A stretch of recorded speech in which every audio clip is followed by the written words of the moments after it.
when you ride a motorcycle, you look where you want to go. Yeah. And where you get into trouble is if you start looking at the stuff that you don't want to hit. Mm-hmm. You know, like a dog ran out and chased me the other day. There was a road gator, you know, and I was like looking at it and I was like kind of going towards it. I said, oh man, turn my head the other way. Mm-hmm. You know, whenever I get in a wreck or I'm going into a wreck, you know, because that's the deal, you know, cross brand, you know, Morrow is always like, you're either coming into a wreck or going through a wreck or coming out of, however he says it, you know what I'm talking about. Yeah. And it's true. But when I'm entering into a wreck or I'm in the middle of a wreck, that's normally when I realize that I did not have my eyes on Jesus. I was worried about some other bullshit.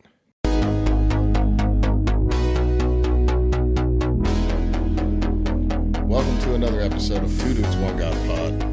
Today, Pat and I don't have a guest. Yeah. And honestly, I haven't given a ton of thought as to what we're going to talk about. So the best I can come up with is we'll just kind of check in with you and tell you what's going on with the podcast, what's going on with us individually, work, home, family, you know, that kind of stuff. And, you know, this is weird because I feel like we haven't had a lot of episodes with just us. I think it's been, 4 episodes? Something like that. Yeah, something like I mean, that. not 5 for sure. This has been a handful at most episodes with just Pat and I. And, you know, maybe it's good because I feel like the Charlie Kirk stuff was kind of on the up. I've met a bunch of people in the last couple of weeks that were open to coming on the podcast. So maybe they're listening to this episode. You know, I would love to schedule some people. We've just kind of had to peel back a little bit. You know, Yeah. We were doing an episode every week. And for a lot of that time, I was just in the insurance business, and Pat was just in the taxidermy business, and I feel like we had a little bit more flexibility, in doing cars and insurance, and well, we'll get you some updates on some of that stuff here in a minute, but you know, the short of it is Sundays is kind of the only day that my wife and I both are off work, and so it's kind of turned out to be the only day that we could record the podcast, which has been troublesome for some guests as Absolutely. well. You know, I mean, Sundays are kind of a big deal. We went through that class that Nick and Bailey put on, and Michelle and I decided as a couple that we were going to have a Sabbath day, and that was going to work out to be a Sunday.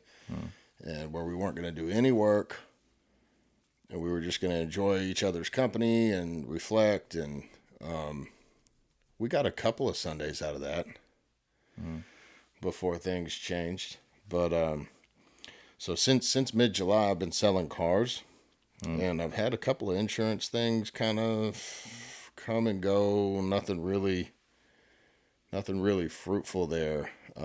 So I've mostly just been selling cars. And if you've never sold or bought a car, it's, you know, Sunday's the only day that you can legally not sell a car or buy a car.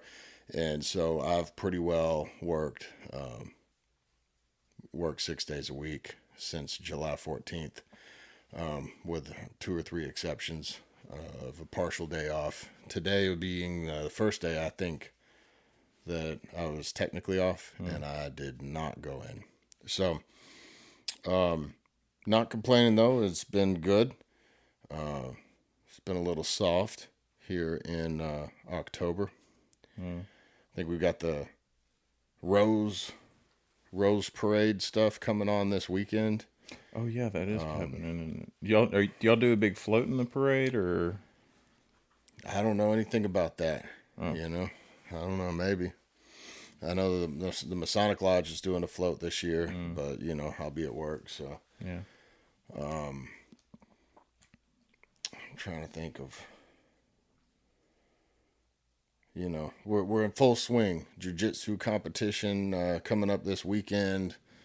Bobby is going to go. I think Turtle's going with him. We've got shit. Well, anyway, the podcast is shit. I don't know, dude. I'm blanked out. Yeah. I mean, I'm gonna do some me updates, and then you can do some you updates, because I think, to me, somehow that's the way this has worked out. But if you know me and you don't just know me through the podcast, you know that I've had a motorcycle. Really haven't not had a motorcycle since probably 2009 or 10, and the bike that I bought in 15 on a road trip, which was crazy. Finally went in the shop, first time since 2018, and had thousands of dollars worth of repairs that were needed. And in the middle of those repairs, we determined that it needed a whole motor, which really did not make financial sense anymore. And so I traded it. The guys over at Lone Star Harley Davidson were awesome. I can't recommend them enough. They treated me more than fair, and they were just kind of cool anyway, which is different than the experiences I had with the previous ownership. And I'm not throwing shade. It just didn't feel like that with the old folks, So I know that a lot of people have kind of a, prejudice maybe against our shop here in Tyler, and I'd encourage anyone that hasn't been in, or has been going out of town to do business with Harley stuff, to come check them out. That being said, I no longer have a 2014 FL-HX Street Glide. I now have a 2025 FLTR Road Glide. So, the Street Glide is the old electric glide fairing, kind of looks like a bat wing. It's attached to the forks. It moves with the handlebars. The Road Glide is the shark nose looking thing that is a fixed fairing fixed to the frame. So the handlebars move, the fairing and the headlights stay still. So it takes that unsprung weight, instead of putting all that weight on the forks and the suspension and the handlebars, all that weight's on the frame, so it's not on the front suspension. So it's a smoother ride, kind of V's through the wind. But, a lot changed in 11, 12 years. And so all the controls that used to be on the right side of the handlebar, they're now on the left side. And I've got more controls than I ever had. It's got Apple CarPlay, which sounds like a really good idea, but you got to touch the screen for Apple CarPlay, and this thing's got like a 13-inch touchscreen. But, riding a motorcycle and looking and touching a screen at the same time doesn't really work out great. Yeah. But anyway, so it's been interesting. I got about 500 miles on it now, and I think it's going to be a good bike. I got a good feeling about it, and really some of that story ties in with my story, in the first few episodes where I was talking about my dad, and when he was, in hindsight now we know that he was affected with brain cancer. But, I was on this long road trip and I had a gear position indicator issue with my Kawasaki. And if you're looking on Facebook, my current profile picture, you can see my red Kawasaki. I'm squatted down hugging Lexi when she was little. Anyway, that bike was set up. It was pretty cool. Anyway, the gear position indicator goes out like 2,000 miles into this road trip. And 2,000 miles? Yeah, I left out of Tyler at like 3 o'clock in the afternoon in August, and was in Prescott, Arizona at like noon the next day. Wow. So that was 1,000 miles in, or 1,200 or something, Yeah. And I got an Iron Butt Saddle Sore 1000 for that ride. Definitely fell asleep a little bit between Prescott Valley and Prescott. Is that long stretch Is it Route 66 or? Well, I mean, some of it's Route 66, Yeah. I guess. I don't really know how Yeah. that works anymore, but that was a crazy ride, you know. But I got to see a couple people in Prescott, and then I got to kind of make some financial amends. I'd walked out on a pretty big pizza tab in Prescott, Arizona, when I was less than a year clean, and so we rolled into this restaurant. I forget what it was called, New York Pizza or In Arizona? Streets of New York, maybe I think it was called, in Prescott, Arizona. I don't know if it's still there. Anyway, I think I walked out on like a $50 or $40 bill, which, you know, when I was 18 years old was like That's pretty big. crazy, Yeah. you know.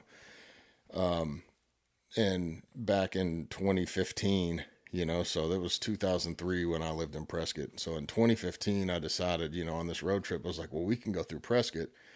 So I went to that restaurant and walked in and was like, hey, I need to talk to a manager. And the girl was like, oh, the manager's busy. And I was like, okay, look, I need to talk to the person here that's having the worst week.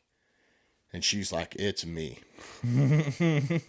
And I was like, you know, here's $100. And she's like, what's this for? You know, she freaked out. And I said, well, I walked out on a tab in 2003. I was in a recovery house out here. And she's like, I'm in a recovery house and blah, blah, blah. You know, I was like, well, here's $100. You know, I mean, so the next day we rode in to Monticello, Utah. And the next day we rode into Denver.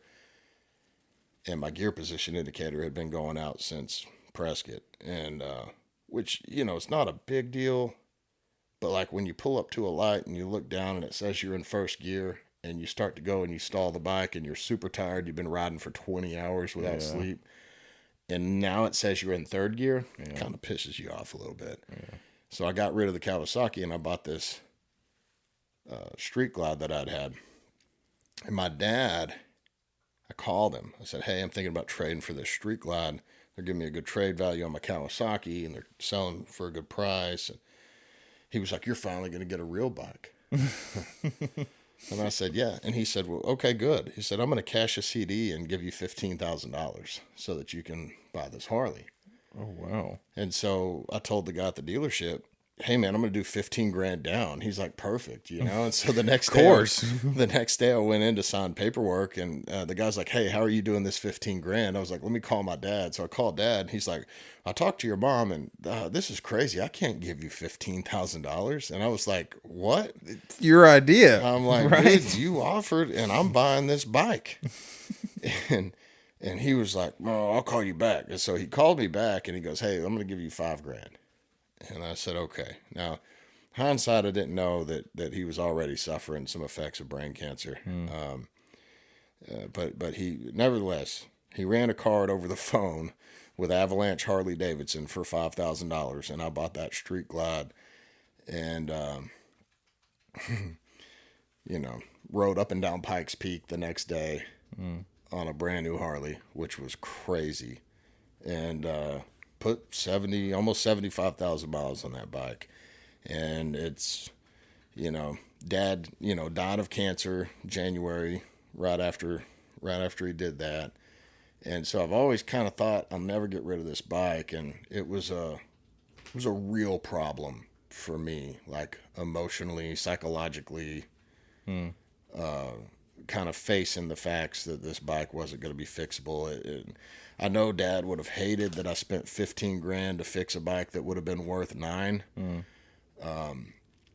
And when I was looking at trade numbers that they gave me over at Lone Star, they had put $5,000 as the trade value, you know. And I started thinking about it, and I was like, there's dad's $5,000. You know? Yeah. And anyway, full circle. So that's what's going on, you know. So and had a great last 2 months in the car business, you know. Had you know 16, 17 cars a month, you know, had good income. And I bought this bike at the beginning of the month, and as of the time of recording this podcast, I have 3 cars sold. So I'm like, here we are, you know. I Come buy spent some money. cars. I spent some money, and you know, so God and I've been talking. You know, maybe He was just trying to get my attention. I don't know. You know, I prayed about this motorcycle deal. And one thing I can say is that my wife, 2 or 3 months ago, I told her, "Hey, I think I'm going to buy a new truck." She's like, "You're not buying a car, you know?" I'm like, "Really?" And then a month into cars, she came and I traded my car and bought her a new car. I thought that's interesting. And I was just sure, because she's a numbers person, that she was going to be not about another motorcycle. And you know what? She came up there, she looked at the paperwork, she goes, "I think we should just do it," you know? And she's super supportive. So, you know, I'm winning there, you know? Every time I see somebody, they go, "Oh, I wish I had a motorcycle. My wife would never go for it." I think, well, you got the wrong wife, the wrong wife. Yeah, wrong wife. But anyway, so I've got this bike and I'm selling cars. And, yeah, I'm not going to lie, I'm having a good time. You Yeah. know? I'm having a good time. All I have to do is meet people, hang out, make friends. You know what I mean? Got him through some paperwork. Yeah, just do a little bit of paperwork. You know, if you Google Pelche Chevrolet in Tyler, Texas, and go to reviews and click newest, just try to scroll through there, read all the reviews people are giving about me. I mean, it's crazy. And I've had people tell me, "Hey, I bought a lot of cars in my life. I've never had customer service like this." So, Yeah. if you or anybody you know is in the market for a new or used vehicle, 903-262-4000 is my cell phone. Just holler at me. You know, if it doesn't work out, you don't like it, no big deal. You don't like the car, I didn't build it. You know what I mean? But we're having a good time.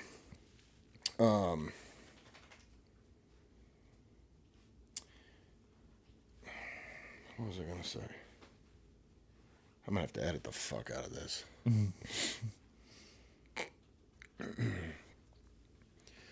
We had a Freedom Weekend, and this is the first one that I planned on being at that I ended up not being at. And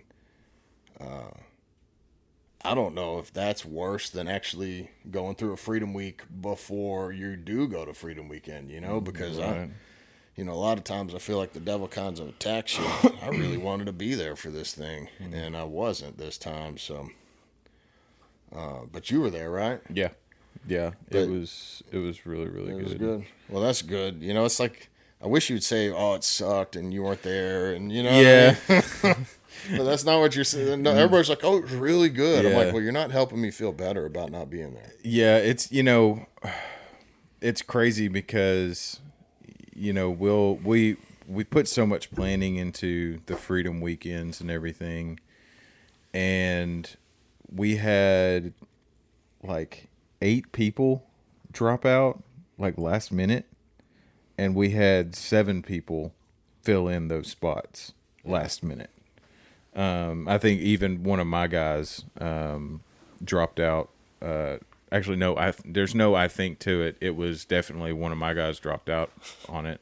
And you know, I've been in communication with him enough over. Do you hear that? Am I tripping? It sounded like it just cut out. Oh, you've got the short. Oh, okay. But yeah, anyways, so we prepare for all this, and you never know what you're getting. You never know if you're getting someone that's you know, stone rolling, who has got a hard heart, who because this is like I want to say it's like my 6th one, Yeah. 6th or 7th, and we've seen everything from people who don't want to hear anything that we're talking about, that we're discussing, to people who are primed and ready for it. And whenever you really sit back and you start to see the soil preparation that God does in the weeks ahead, it's one of those things where you really do just have to trust Him and everything that He's doing with that. And I can say the weeks leading up to Freedom Week were pretty hellish. I was going through a lot. Yeah, you had some stuff going on. Yeah. And I'm not someone that tries to put everything out there. I really like to sit on things because I feel like I've been in situations where people have pulled the trigger on me and they haven't been patient and they just assume a lot and then they go to talking shit and then next thing you know there's just a big forest fire ahead of you. And I had to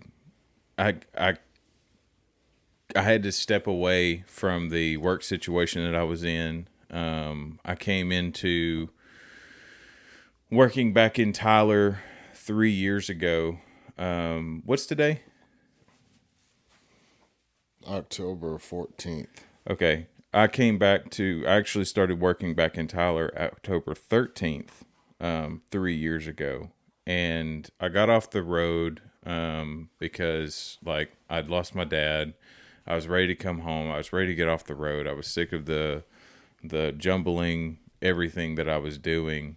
And it wasn't working. And so I came home and I told myself that I'm just going to subject myself to some type of authority. And that's kind of what I even did on a spiritual level. I kind of combined the work and spiritual because, I've always heard people talk about the scripture where Jesus is saying, do this as if you're serving me. And that's really where my heart was in all this. And, I just wanted to be the servant of servants, essentially. And I feel like that door really has come to a close. Not in the sense of I'm not serving people anymore, but as far as subjecting myself to certain authorities and really not taking the initiative for myself. And that's where I'm at now, as far as taking the initiative, because, I just started up Rose City Taxidermy. Okay. I've already got 3 customers. 3? Yeah. Is one of them Travis? Yes, one of them is Travis.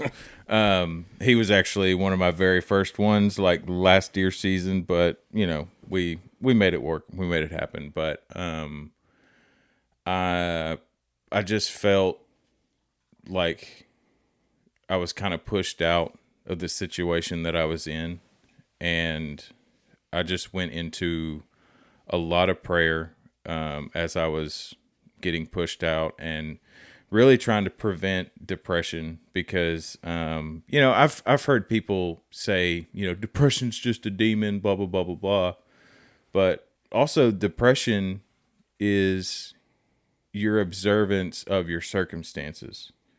You know what I mean?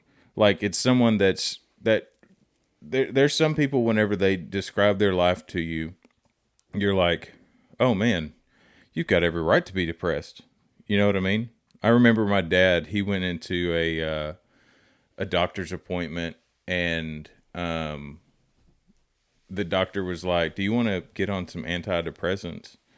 And he was like, for what? And he was like, well, you just told me like you seem kind of depressed a little bit. And he's like, yeah, but the reality is I've got things that I need to be depressed about and actually deal with instead of just giving myself some medication that's going to numb the situation and get me completely detached away from the situation.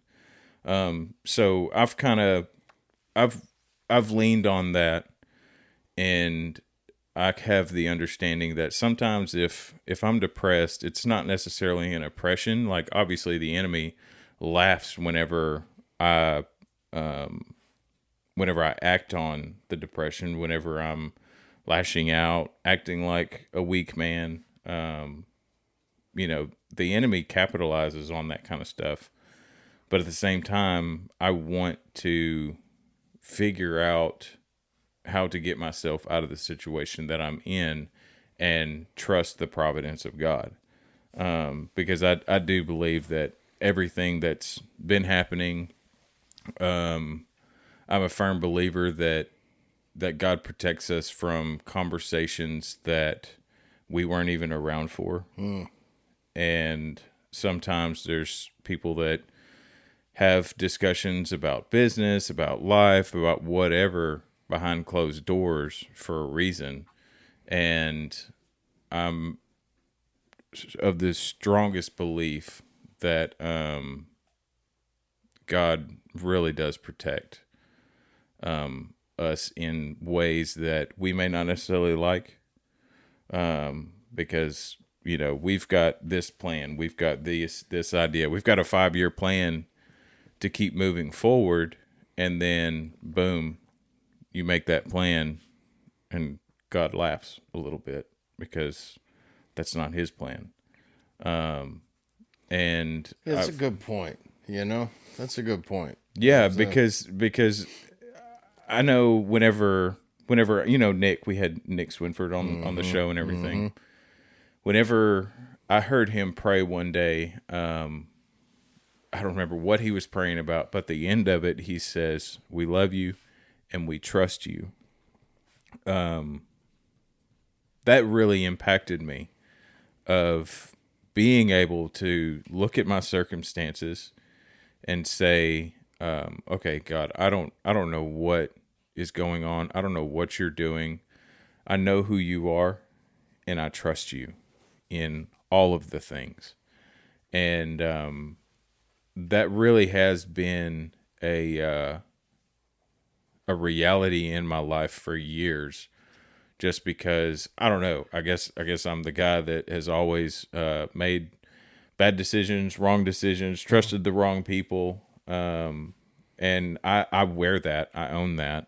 But I do know this much: I trust my Heavenly Father more than anything, and I guess that's why I always tend to trust people, because I know God's got me.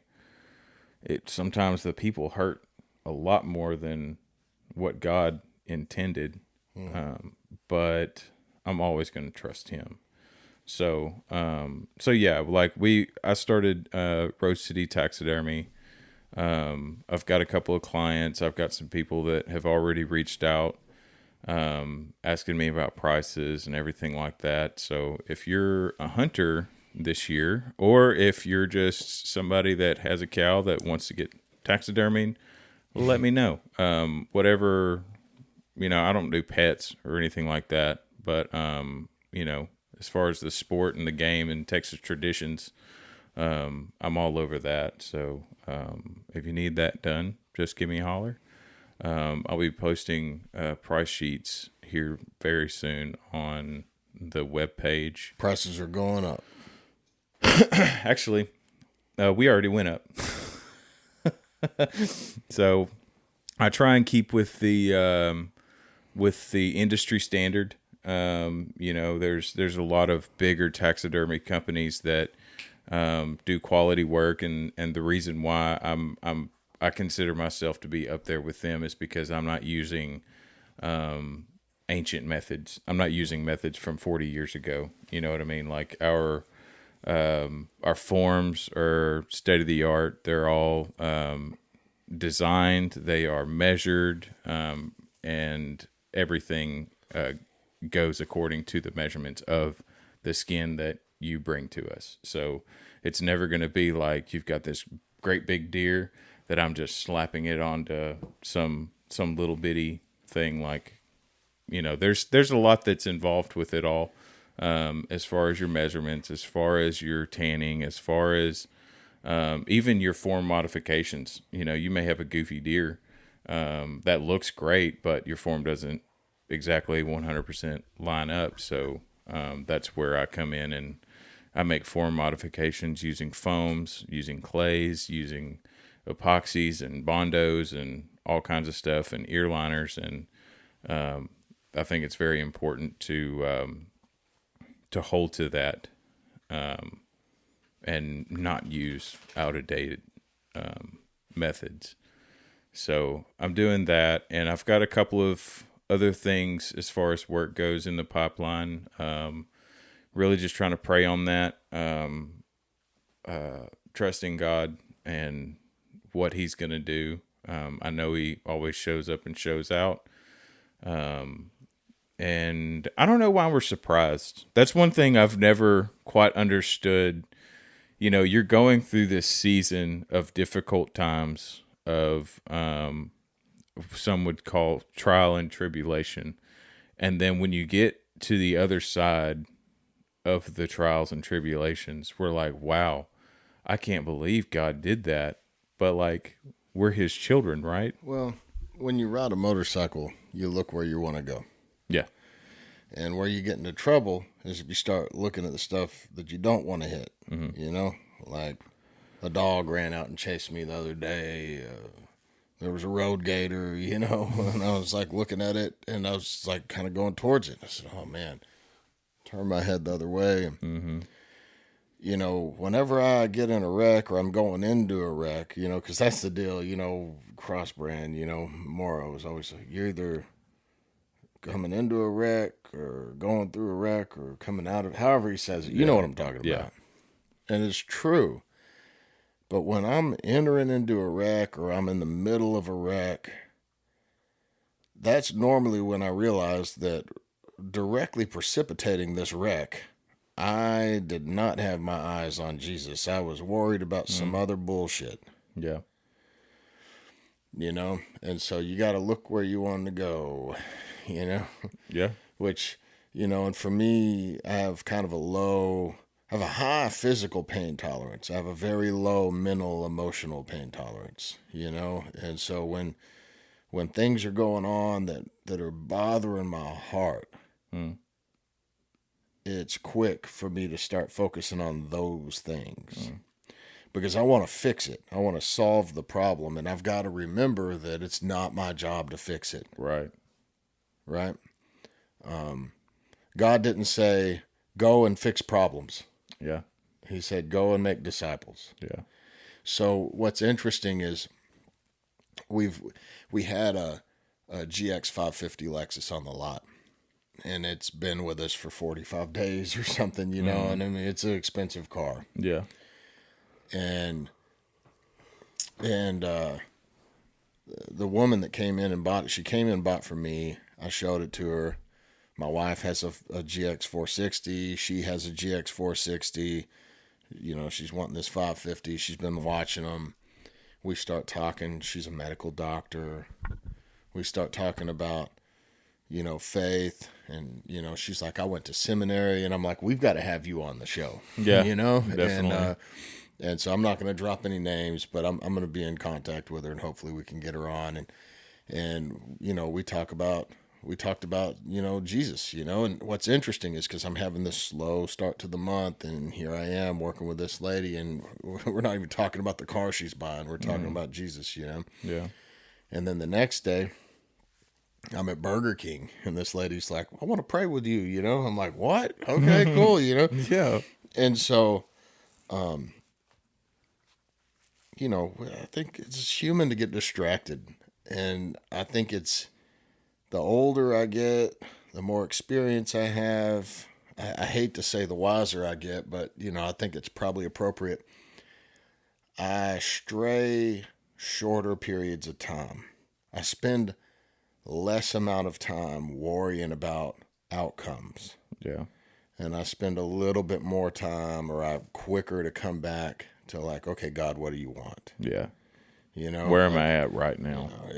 Is what I'm doing serving you the best? You know, and I just, you know, if I cared about sports, I'd probably give you 5 sports analogies, but I just don't care about sports. You Thank know, God, because distraction. I don't care about sports. It's one of the, you know, we have a lot in common, but like the closer down you get, we don't have a ton in common. You know what I mean? Yeah. But like I don't dance. You dance? Oh, I dance. Okay. Yeah, I dance. I can 2-step right across the floor. Yeah. well, it's just too complicated because it's only 2 steps, but they really take like 5 or 6 steps. So I don't really know how it works. But 1, 2, rock. 1, 2, rock. Okay. it's Yeah, too, counting thing is what you struggle with, right? no, I mean, I took music theory. Oh, okay. I don't know. Anyway, my point is, we've both had a little hiccup, little bumps in the road with the way we thought things were going in the last month. Mm-hmm. And the outcome of that is, it's like Dr. Blom. If you haven't listened to his episode, go back and find Dr. Louis Blom's episode and listen to it. Or Coach Rock's first episode, go find that one, because they're two examples of men who radically just believe and follow what God says. Yeah. I hope that I'm like that. I aspire to be like that. But I still think that I'm kind of just drifting through life a lot of times, but when things get bad, the first thing I do is go, okay, well, I got to pray about this. It's like I get into the wreck by not coming to Jesus, not praying, not focused on, I'm focused on what my goal is or what I hope things work out like, and I'm often surprised that like things work out better than what I thought when I finally go, okay, God, what are you wanting? Yeah. Yeah. And so I think I see some of that in your deal, with this. It's complicated. We don't have to get into all the details of it, but it's like, seems like you're supposed to be doing taxidermy. Yeah. Yeah. I mean, I definitely, I never expected to get into it the way that I did and to do it as well as I did. I'm not sitting here saying that I'm the best taxidermist in the world or by any means, but I was the best in my class in Louisiana a few months ago, completely by accident. I entered the Barasinga Inn, and I just wasn't even focusing on what the judges were saying, what they were doing, or anything like. Because you can watch them, like you can walk in there, and they'll each be looking at their thing, and they're writing down on their little paper. They've got like a score sheet that they'll score everything on, and after the banquet, I went and looked at my piece, and there was a blue ribbon right there, and I was like, "Oh, that's weird. I guess I don't even know what that means. I'm not even reading it," and I just walked away from it. And my mentor, she was like, "Did you see your piece?" And I was like, "Yeah, I figured that they just gave like participation ribbons or whatever." And she was like, "Oh no, buddy, you pulled a blue ribbon. You took first place in your class, and yeah, you took the top piece." And I was like, "Huh, well, okay then. I guess I am supposed to be doing this, because that's not something that just happens on accident." And I try and approach everything with prayer. Even in my moments of desperation, I'm like, God, is this really the route that I'm supposed to be going down? And usually he lets me know. He gives me the assurance or tells me to run away. And usually when he tells me to run away, I don't listen, because I'm a very flawed human. But the more and more that I just get to know him, the more and more I realize how much I don't, because I know God, personally. I know him, spiritually. I know him in all the ways, but he's such a mystery because, there's a portion in scripture where, I think it's Elijah. He's just called down the fire, burned up all the prophets of Baal, all this, that, and the other. And Jezebel has like put a death warrant on his head and was like, before today is over, you will surely be just as my prophets, and you'll be dead. Well, he went on the run for like 40 days, and he ended up at the mountain, and he was like, Lord, I've been zealous for you. I've been looking for you. And then there's this big wind that comes through, and the Lord was not in the wind. And then there was a big fire that came through, and the Lord was not in the fire. And then there was It was in the whisper. yeah. Well, he was. There was a. I'm getting to the point. Thanks. There was all this stuff going on, but then in the still small voice, he was like, "What are you doing here, dude? Like, there's 12,000 people in Israel who have not bent the knee to bow. I want you to go there and let them minister to you." And Elijah has just been the last 40 days just about me, me, me, me. I'm running from this person, running from all the bad things. But the reality is God's already prepared things for us to be ministered to. And I think it's so important for us to keep to that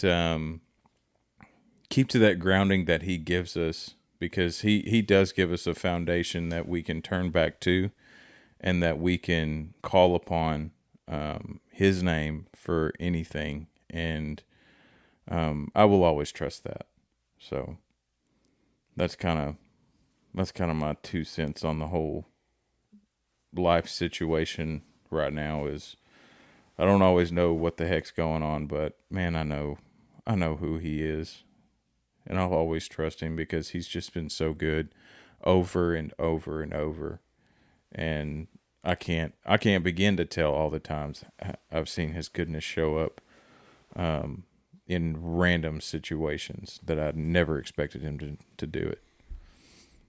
Mm-hmm. Mm-hmm.